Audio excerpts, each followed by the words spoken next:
Hello and welcome back to the Avatar Limited set review. In this video, I'll be discussing all of the green cards and how good I think they're going to be in the upcoming limited environment. I am generally focused around draft, and I use 5 tiers to evaluate the cards. Tier 1 is good, Tier 5 is bad. It's loosely based on when I would expect to pick the cards in draft. There's obviously power level stuff as well, but just more of a vibes based approach over here. That's the way we like to run things. Um, and with that being said, let's get started with allies at last. 2 and a green for an instant affinity for allies. Up to 2 target creatures you control, each deal damage equal to their power to target creature an opponent controls. So there are a lot of allies in the set. I will say that there are a high number of creatures that are allies. So this is not going to realistically cost 3 when you have like a creature on the board most of the time. It's probably going to cost 1 and a green, but that's not even that good, even if it costs that. It is somewhat blowout proof. I don't know, we could just have better removal than this. Like, we just don't need this in 2025. I think this removal at this rate is not necessary. Um, yeah, I think we can do better than this. So, although I think it is castable for a single green mana sometimes, even if it were just always one single green mana, I don't think this effect is that strong, and it's just not always that. So, Avatar Destiny, 2 green for an aura. Enchant creature you control. Enchanted creature gets +1/+1 for each creature card in your graveyard, and is an avatar in addition to its other types. When enchanted creature dies, mill cards equal to its power. Return this card to its owner's hand, and up to 1 creature card milled this way to the battlefield under your control. So I think tier 5 is probably too harsh for this. I think I should have revised it. Man, it's like the problem is up front it does so little, right? Like on turn 4, the best case scenario realistically on turn 4 is that this is giving +2/+2 as an enchantment. And like, yeah, when the thing dies, this comes back, and then you maybe get something. I don't know. This looks pretty bad to me. It's it's one of those cards that I think its median case is probably okay, but its bad case is so bad that it might just not be really worth it. Like, I think unlike a lot of cards sort of in this style where there's like high upside, the median case on this I think is actually like kind of okay. Of like, play this, your creature gets +1/+1 or +2/+2. It eventually trades off, and you maybe get like a 2 drop back, and this comes back to your hand. Like, I think that's like not the worst, but I think the miss case is so bad that I'm not really respecting this. I'm putting zero respect on it. There's also just bounce, and like blue is going to be good in this set, so that means that bounce is going to be involved. Oh, airbend also just exists. Airbend existing means that this card is just heinous. Actually, I lied. Yeah, though airbend existing means that this card is just actually unplayably bad. Okay, yeah, no, actually tier 5 is correct. Badger Mole. 4 and a green, 4/4. When this creature enters Earthbend 2, creatures you control with the +1/+1 counters on them have trample. So this is just a fine 5 drop in green. Earthbend is maybe, I think, I'm recording this video a little bit later than all the other videos, and I've kind of had some time to digest it. And I think Earthbend is firmly my least favorite of the bending types. Um, just because it really doesn't. It seems like it stacks so awkwardly. This actually makes it stack better because it gives the creature trample, which is kind of nice because you don't, that way you can have one big land, because that's kind of what you want. You kind of prefer to have one big land so that you're not tapping your creatures for mana, right? Like, that's. But then the Earthbend is worse because you're not getting multiple bodies, because getting multiple bodies, as we know, is generally better than getting one big thing. Just usually unlimited is is kind of a heuristic. So I don't know. It's interesting, but I think this is a fine 5. I'm just not that excited about it. Badger Mole Cub, on the other hand, much stronger. 1 and a green for 2/2. When this creature enters Earthbend 1, whenever you tap a creature for mana, add an additional green. So this is just very strong, right? You're getting multiple bodies on turn 2, and yes, this one actually pays you off for you having more like creature lands, which is kind of like the thing that Earthbend is sort of missing.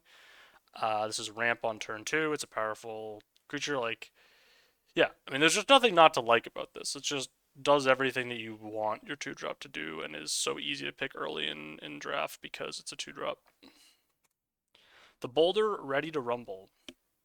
3 and a green for a 4/4. Whenever it attacks, Earthbend X, where X is the number of creatures you control with power 4 or greater.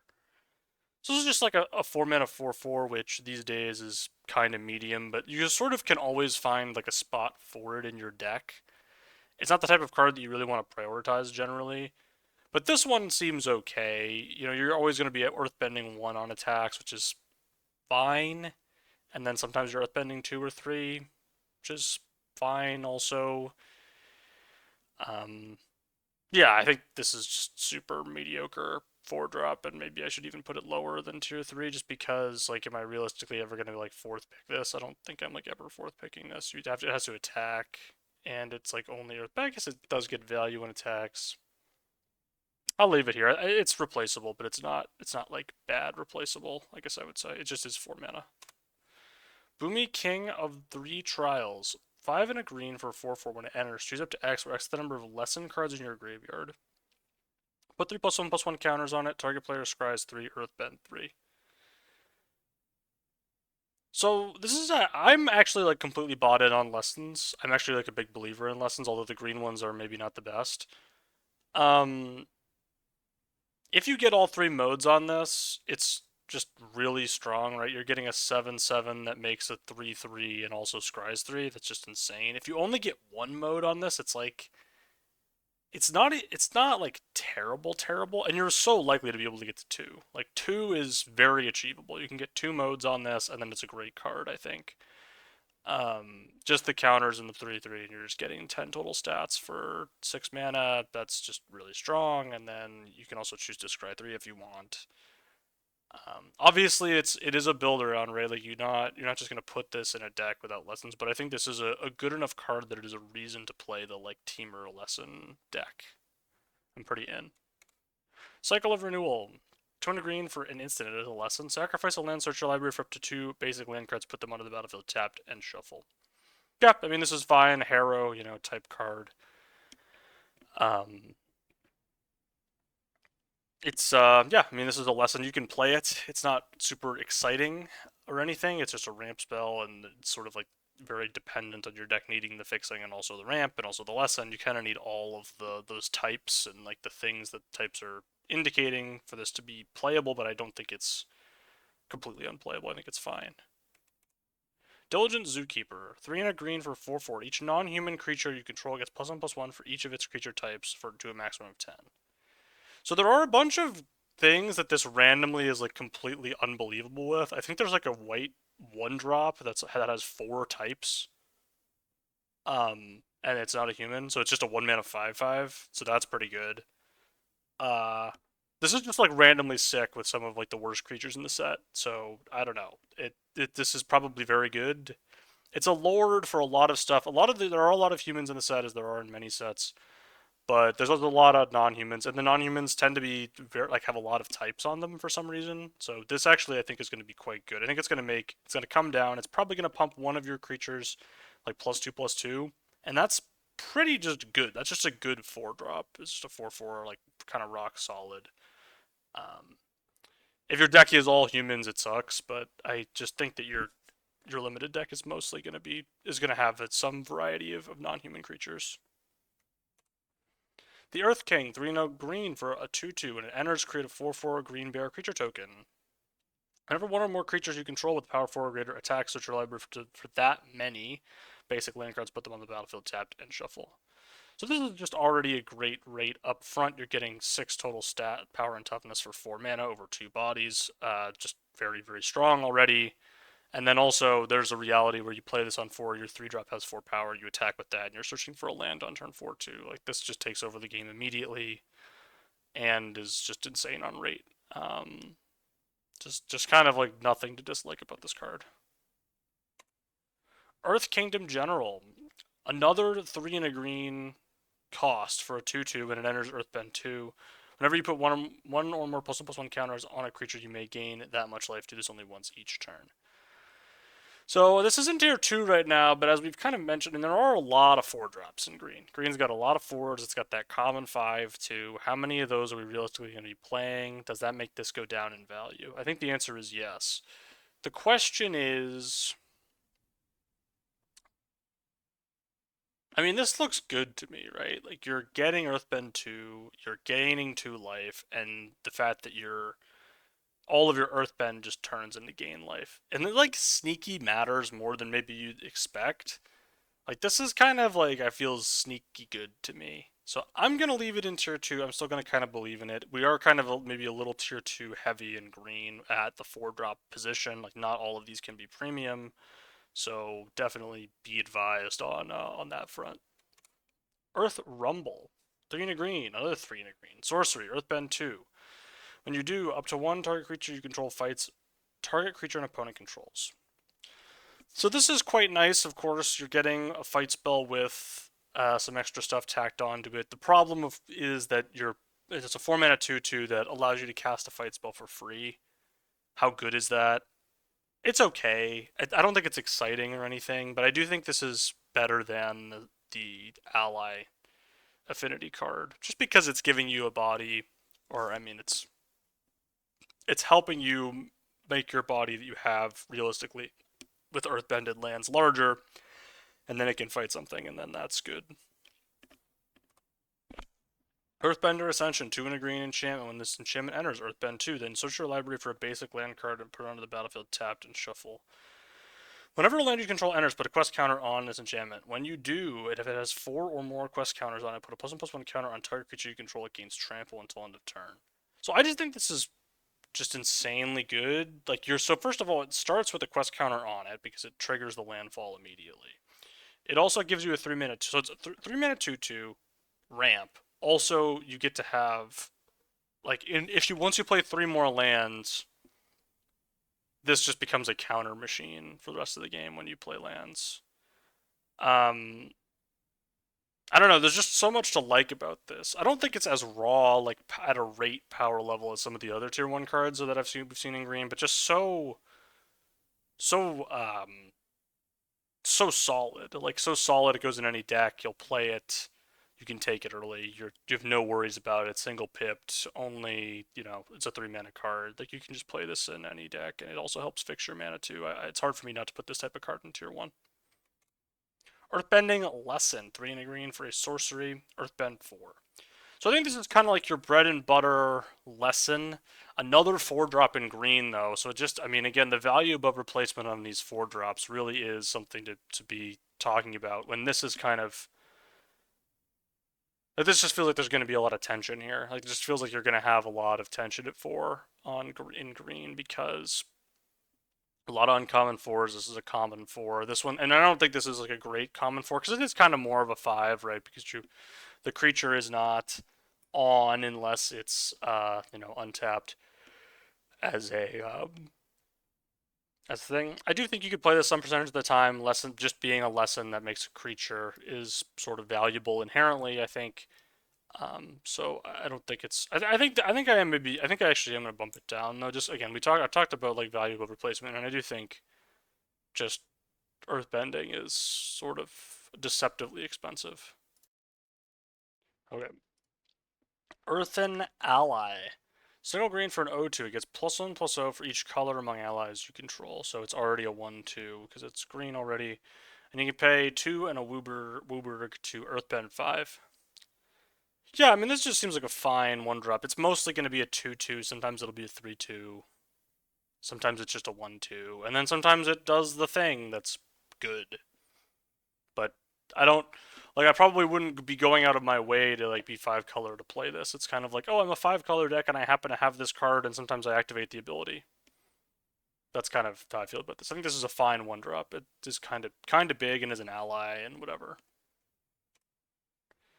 Elemental Teachings, 4 and a green for an instant that is a lesson. Search your library for up to 4 land cards with different names and reveal them. An opponent chooses 2 of those cards, put the chosen cards into your graveyard and the rest onto the battlefield tapped, and then shuffle.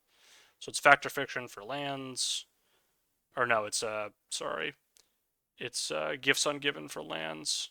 No, not really a thing that is good in limited. It's also 5 mana. Flopsy Boomy's Buddy. 4 green green for a 4/4. When it enters, put a +1/+1 counter on each creature you control. Each creature you control with power 4 or greater can't be blocked by more than one creature.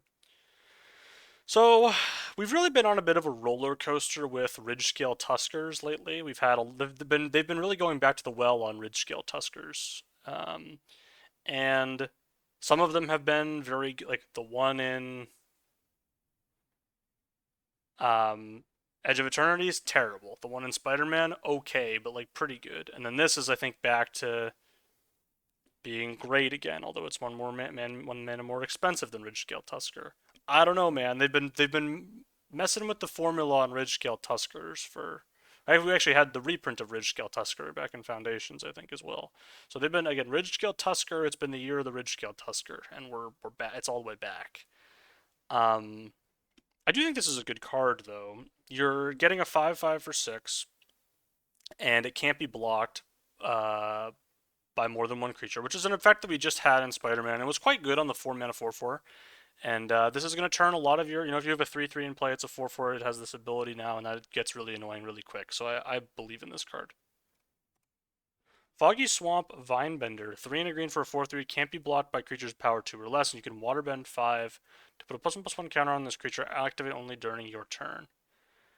I've mentioned earlier, sort of, green is really crowded at 4 mana, and this card just seems super replaceable. So I don't think it's the worst thing ever. It does have 3 toughness for 4, but I don't think it's the worst card that's ever been printed in the history of Magic the Gathering, but I'm not excited about it. Great Divide Guide, 1 and a green for a 2/3. Each land and ally you control has tap to add 1 mana of any color. So this fixes your mana, and it also is a mana elf for 2, and it's a 2/3. So there's really just nothing to dislike about this card. It's just kind of a little vanilla, but that's fine. It's a good card. I don't think it has enough raw power necessarily to be in tier 1 for me, but I do respect it and think that it is a quality 2-drop. Haru Hidden Talent. 1 and a green for a 1/1. Whenever another ally you control enters, Earthbend 1. So as I've mentioned, a lot of creatures are allies. So this is going to be Earthbending 1 on every basically like 80% of your creatures, something like that. The one thing with this is it is a 2 mana 1/1, and it does nothing when it ETBs. So I think tier 3 might even be a little aggressive on this, because Earthbend doesn't stack particularly well, and also this doesn't do anything when it ETBs. I'm going to move it down, I believe. I already kind of have it low, but I think I'm going to move it even down to tier 4. Just the fact that you're basically getting absolutely nothing when you play it up front really scares me. I would say this is too much of a risk. Invasion Tactics, 4 and a green enchantment. When an enchantment enters, creatures you control get +2/+2 until end of turn. Whenever one or more allies you control deal combat damage to a player, draw a card. So this is kind of like a weird overrun type effect. I've put it in tier 2, and I kind of am regretting this decision. I mean, we'll go back. We can change that here. Let's kind of talk through it. So on turn 5, or when you have 5 mana, which is usually like turn 4, 5.7 on average, something like that. Although in green maybe it's closer to turn 5. Anyway, you get 2/3 of an overrun, which is enough to basically get in some good attacks. Like if you have 2 creatures on board, they have 2 creatures on board. Pump, they probably don't have good blocks. They either have to make 1 chump in a trade, which is pretty decent for you, or they just have to like take the damage and then you get to draw a card. The real question is like, do you want your thing that's kind of a finisher and needs help needs support like on the board to be your card draw engine? And it's like I don't know whether or not that's a thing that's good, right? The fact that it's specifically allies allows your opponent to also kind of have like strange blocks. I think I'm gonna move it down for sure. The fact that it's only allies does allow them to just have like better blocks than maybe it even looks like. Despite the number of creatures that are allies. I just think, yeah, I just think I do sort of believe in the value engine to a degree. But I also kind of am wary of, okay, but am I actually going to pick this that high? And there's a world where I do. It just feels like we're going to have to kind of see how the set plays out. Kyoshi Island Plaza. 3 and a green for a shrine. When it enters, search your library for up to X basic land cards or X the number of shrines you control. Put those cards on the battlefield tapped and shuffle. Whenever another shrine you control enters, search your library for a basic land card. Put it on the battlefield tapped, shuffle. So this is like the worst of the shrines, I think. Certainly on its own, it's the worst one. Well, the white one is actually worse, I think. The white and the green shrines to me feel like the worst, the ones that you don't really want. The Grixis shrines kind of feel like a package where you could maybe make something work. This one, yes, you could say, okay, well, it allows you to play the other shrines because it does the fixing for you, and it is a shrine, and just being in play is valuable, and that's true. But also, it's it's so bad. Like I'm curious to see if the shrine deck works. If it does, I think you'll probably like being base screen would allow you to play all the shrines, and then you can play this one, and it's sort of a thing and whatever. But on rate, it doesn't. It is sort of the worst by itself, I think. Leaves from the Vine, 1 and a green for Saga. Mill 3 cards and create a food token. Chapter 2, put a +1/+1 counter on each of up to 2 target creatures that you control. Chapter 3, draw a card if there's a creature or lesson card in your graveyard. So you're basically going to be drawing a card on Chapter 3 pretty much every time. We've kind of just seen these be really good. The one issue with this, of course, is that it's not a good 2-drop. Like, you just don't really get anything from the second chapter if you play this on turn 2, so you don't really want to do that. It's like a 2-drop you want to play later. But usually you can find ways to weave those in. It's not like that's impossible. And I mean, as a result, maybe I'm overrating the fact that this is 2 mana. I just do think you're going to be drawing a card, milling 3 cards and making a food token's good. Putting even 1/1/1 counter isn't the worst. It's not the end of the game if you can only put 1/1/1 counter. And yeah, I do think this is a solid card. You just kind of get a lot for 2 mana. The Legend of Kyoshi. 4 green for Saga. Chapter 1, draw cards equal to the greatest power among creatures you control. Chapter 2, Earthbend X, where X is the number of cards in your hand. That land becomes an island in addition to its other types. And you flip it into a 5/4. Lands you control have trample and hexproof, and you can tap it to add 1 mana of any color, where X mana of any color, where X is the greatest power among creatures you control. So it's a ton of mana. Yeah, I mean, obviously this is just very strong, right? Like, you just 6 mana, draw a bunch of cards, which is probably going to be 3 or 4 cards. Yes, obviously this card comes with the caveat of you need to have a creature in play so that you draw cards. But even if you only were to draw 2 cards off of this, it would still be really powerful. So even if you just have a 2/2, this is still a good card. And it's if you have 3/3 or bigger, it's just basically ends the game on the spot unless they can answer it. The Origin of Metal Bending. 1 and a green for an instant. It's a lesson. You can destroy target artifact or enchantment, or you can put a +1/+1 counter on target creature you control. It gains indestructible until end of turn. So I could see this being playable, main deckable in the set, just because there are a reasonable number of enchantments in the set. The rate on this is pretty bad. Like, you're getting the indestructible mode and a counter for 2 mana is not a card that you'd really want to main deck. And similarly, the other mode is not really main deckable, so we'll see. It being a lesson maybe makes it a little more main deckable, but starting pretty low. Ostrich Horse. 2 and a green for a 3/1. When it enters, mill 3 cards. You put a land card from among them into your hand. If you don't, put a +1/+1 counter on this creature. I mean, this is just fantastic, right? Like, 3 mana, 3/1. You probably draw a card. And if you don't, it's a 4/2, which isn't great, but like, at least you milled 3, and that's inherently a little bit valuable, and you're very likely to hit, right? We're looking at, it's not quite eccentric farmer type levels here, but and to be honest, this card was bad last time we saw a sort of a version of it in Outlaws of Thunder Junction, but that was a 2/3, and this is a 3/1. I think a 3/1 is considerably better than a 2/3. Just because it can trade off, which I think is more valuable. Pillar Launch. Single green for an instant, target creature gets +2/+2 and gains reach until end of turn, untap it. So we've seen this effect many times, and it's always kind of playable, but not super exciting. I don't see any reason why this one would be any different. Yeah, it's just going to be a fine trick, and you can play it, and it's going to be okay, but not exciting. Raucous Audience, 1 and a green for 2/1. You can tap it to add green. If you control a creature with power 4 or greater, add a double green instead. It's a pretty bad mana elf. Only 1 toughness, dies to all the shocks. It doesn't, like, the problem with mana elves is not that they don't add enough mana. It's usually that they don't, like, do something in the late game, and so this does not solve that problem at all. It just seems like a very mediocre mana elf here. It just sort of, like, doesn't... Yeah, to me, this is just not necessary. Like, there's other ways to do this sort of thing.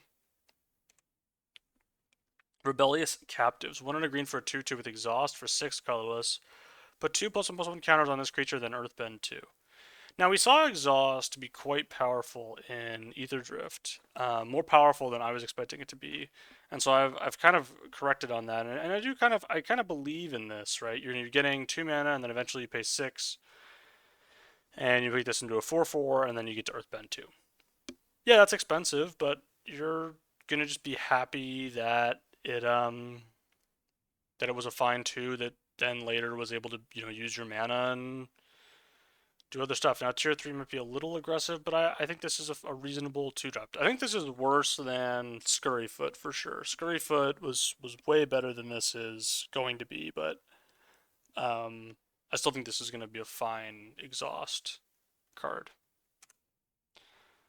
Rockalanche. 2 and a green for a sorcery lesson. Earthbend X Rex the number of forests you control, and you can flash it back for 5 and a green. So you really need to be mono green here to make this super playable. Some of the other of this cycle have been like, oh, I'd play this if I was playing like 10 swamps or 9 plains even. Like this one, you're really gonna want to be mono green because the value of this is just so tied to having 4 or more forests in play, and if you don't have 4 or more forests in play, it's just not that great. But if you do have a lot of forests in play, I do kind of believe that this is a strong reason to go mono green. I think this is a reason to do it. Rocky Rebuke, 1 on a green instant. Target creature you control deals damage equal to its power to target creature an opponent controls. So this is kind of the question, right? Like we had the ally thing, and then there's just this, and it's like which of those is better? I don't know. These bite spells are always sort of okay and sort of playable, but not very exciting. And so you can kind of pick them, and sometimes they're really good. When they have an additional effect, they're usually really good, and when they don't have an additional effect, they're usually playable. Sometimes you just need a removal spell. This kind of does that. Sabertooth Mount Moose Lion. 4 green, 7/7 reach, forest cycling 2. Now I put this in tier 3 because usually the green land cycler tends to be more playable than the others just because of it fitting a little bit better into what green does. 6 mana 7/7 reach is really large, and you're just getting a forest cycling ability. I'm not over the moon about this, but I think you could play it as a large green thing. Not having trample's kind of, I don't know. Maybe it is sort of like awful and I should move it down. The cyclers, I think this is... Yeah, this might even be worse than the black cycler. I'm gonna move it down to tier 4 at least. Seismic Sense. Single green for a sorcery lesson. Look at the top X cards of your library, rest of the number of lands you control. You may reveal a creature or a land card from one and put it into your hand, put the rest on the bottom of your library in a random order. So this is really interesting. So it's one of these like 1 mana sort of fix your draws a little bit type green cards, but it doesn't work on turn 1, which is actually kind of interesting from a design perspective because usually like you shouldn't really cast those cards on turn 1 anyway because you don't really know what you want, but sometimes you're supposed to cast them on 1. It's kind of an interesting thing to think about. This kind of removes that decision because you basically can't cast this on turn 1. Like you can't replace lands with these because you're just gonna miss too often at a time.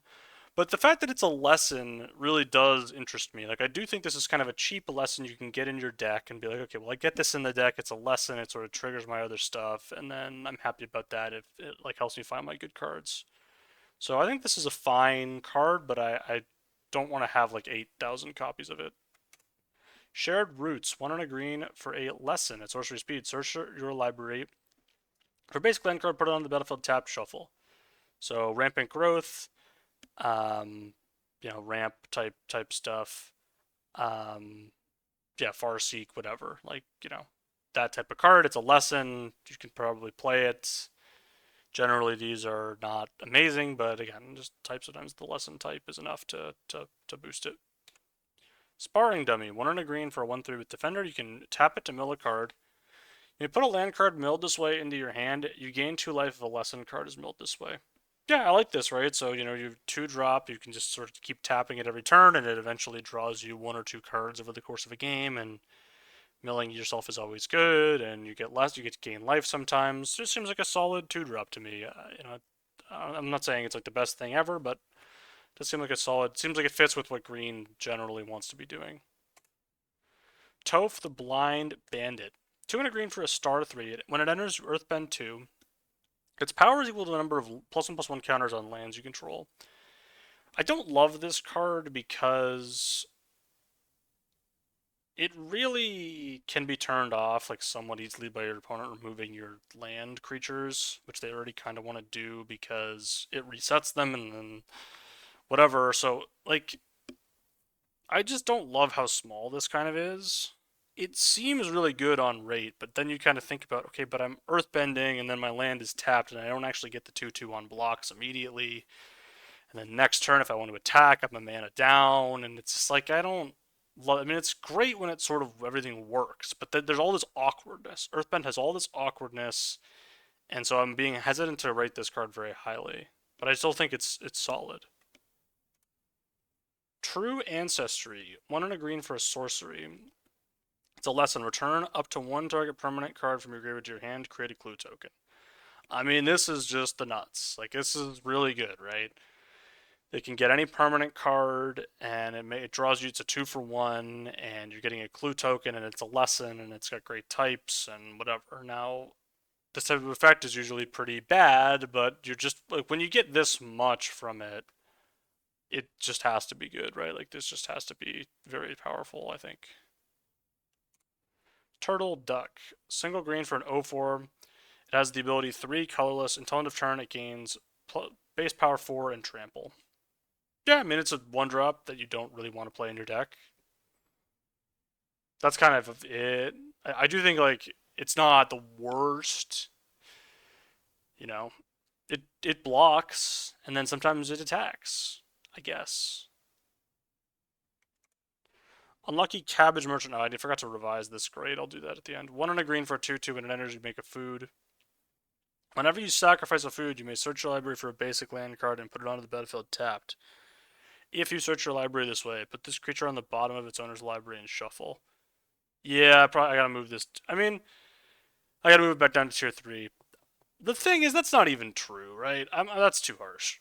Because you can still go like this on 2. You're getting 2 resources, right? Your 2/2 makes a food, and then you can choose to be like, okay, I'm gonna chump block, shuffle this, get a land, and then whatever. Like that's fine.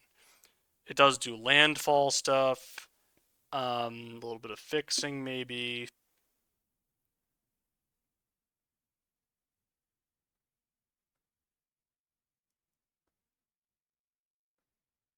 Apparently, you're supposed to shuffle after putting this on the bottom, which is kind of weird. But I don't. Why does it? Whatever. I don't need to. I don't want to. Anyway, I think this is fine. I think this is a solid 2-drop. If you just think about it as 2 mana 2/2 make a food, that's already like pretty good usually. So I think this additional mode is good as well. And the last green card, Walltop Sentries.